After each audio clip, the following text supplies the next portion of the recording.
It's one thing to hear about teenage arguments, reckless decisions, or impulsive choices, but this case pushed the idea of teenage rebellion into a completely different territory. In the quiet area of Backcliff, Texas, a place that normally never shows up in national headlines, a crime unfolded that left seasoned investigators stunned. And what strikes people most is how deliberate the entire process was. This wasn't a sudden violent reaction. Prosecutors say there were weeks of planning, secret messages, and detailed conversations about how to pull off a robbery that would end with someone losing their life. And at the center of all of this was an 18-year-old and his girlfriend, both barely old enough to graduate high school. The victim was a 61-year-old grandmother.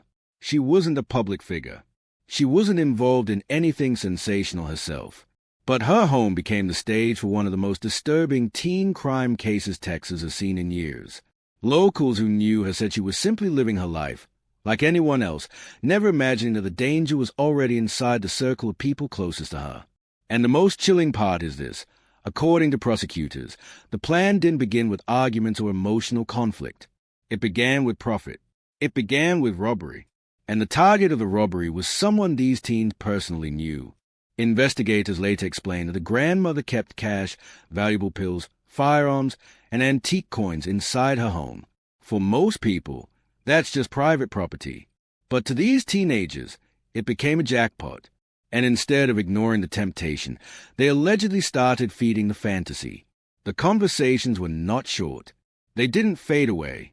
Instead, they grew and turned darker. Messages surfaced talking about ammunition that could cut through skin. There were references to timing. There were references to where the shot should be placed. Witnesses testified that the teenagers talk about killing her at 4. And this wasn't rumor from random social media speculation. These were direct messages pulled right out of phones, introduced as evidence in court. The grandmother had no idea that the people she trusted were already picturing a scenario where she wouldn't be alive anymore. She was in her own home, unaware that someone she welcomed, someone she allowed into her day-to-day life, was allegedly thinking about how to end Hayes. The way prosecutors explained it, there wasn't panic. There wasn't confusion. It was calculated.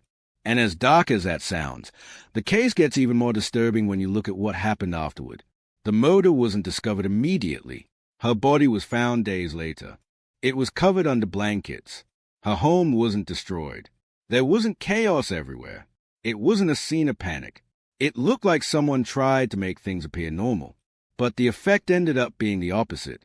For investigators, that level of staging raised one critical question. How do teenagers reach a point where they think they can pull something like this off and actually believe they can walk away clean? When police finally tracked the pair down, they weren't even in the same city. They had taken off to Laredo. And again, this wasn't some random directionless escape. There were indicators they believed they could hide or start fresh somewhere else. The images and messages investigators found from after the crime revealed another disturbing layer: bragging. There were messages about new money. There were moments where prosecutors say the 18-year-old appeared proud, almost excited, about the crime. During trial, one witness talked about a comment allegedly made by the teenage killer, that he couldn't get the smell of burning flesh out of his nose. That single line stuck with the courtroom. It stuck with the media. It stuck with people who read about this case later. And it became one of the most haunting quotes linked to this trial. For a lot of viewers following the case, that one detail breaks the emotional wall between crime reporting and raw reality. Because that line wasn't a metaphor. That line wasn't a dramatic exaggeration.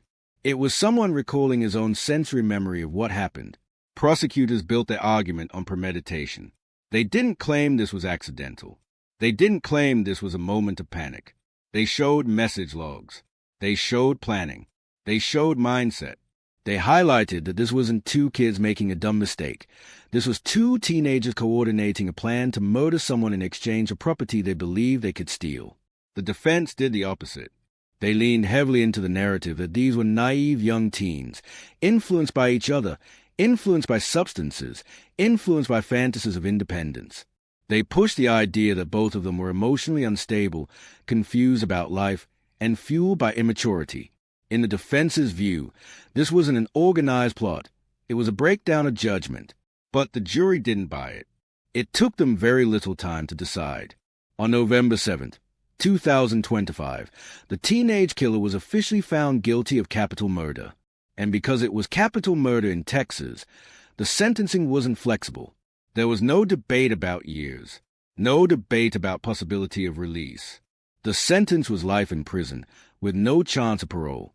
His girlfriend, the other teenager involved in the planning, is still facing her own capital murder case, with trial dates set for the future. Nothing about this is speculation. Nothing about this is rumor. These were decisions made inside a courtroom, based on evidence.